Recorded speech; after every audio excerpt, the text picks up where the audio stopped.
பகவத்கீதையில் 8வது சாப்டரில் 26வது ஸ்லோகம். சுக்ல கிருஷ்ணே கதி ஹேதே ஜகத சாஸ்வதே மதே ஏகயா யாத்யனாவிருத்திம் அந்யயா வர்த்ததே புனக. இப்போ இதுக்குள்ளே அர்த்தத்தை பார்க்கலாம். முன்னாடி 2 ஸ்லோகம் 24வது ஸ்லோகத்தில் அர்ச்சனார்த்தி மார்க்கத்தை பற்றி சொன்னார். அவள் மீண்டு வருவதில்லை, நல்ல சுக்லபக்ஷமாக ஒளியோடு உள்ள உலகத்தை தாண்டி போவான்லாம் படித்தோம்.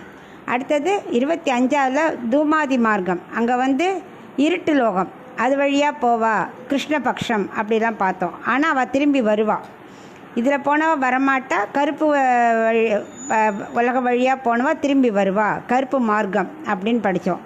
ஆனால் இந்த ஞானிகள் இருக்கா இல்லையா, வைகுண்டம், புண்ணியாத்மாக்கள் ஞானிகள், அவளுக்கெல்லாம் நிலையான இடமான வைகுண்டம் தான் கிடைக்கும்.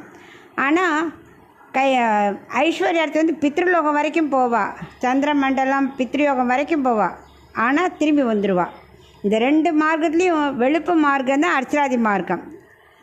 அந்த அர்ச்சராதி ஏன் வெளுப்புன்னா நல்ல ஒளியாக இருக்குது, எடுத்தவொடனே ஒளி உலகம் தானே வருது. அதனால் தூமாதிங்கிறது இருட்டு புகை மண்டலம், கருப்பு.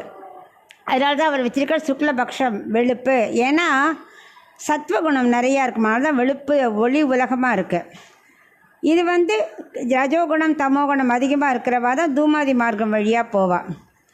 பிரம்மா இருக்கார் இல்லையா, அவர் 12வது லோகத்தில் இருக்கார். ஆனால் அவள் அப்படியே அவளுக்கு அத்தனை காலம், அத்தனை சத்துரியுகம் முடிஞ்சு 100 வருஷம் முடிஞ்சு எல்லா காலம் முடிஞ்சால் அவள் திரும்பி பூமியில் பிறந்துட்டு வைகுண்டம் போக வேண்டாம். அவள் 12வது உலகத்தில் டைரெக்டாக போயிடுவாள் வைகுண்டத்துக்கு. கைவல்யார்த்தியை ஏன் பகவானுக்கு பிடிக்காதுன்னா, அவள் அர்ச்சரார்த்தி மார்க்கமாகவும் போக மாட்டா, திரும்பியும் வரமாட்டா, பகவானே அடைய மாட்டா. அது அதனால் பகவான் அதில் ரொம்ப இன்ட்ரெஸ்டே காட்டுறதில்ல. தூமாதி தான் திரும்பி வருவாள்.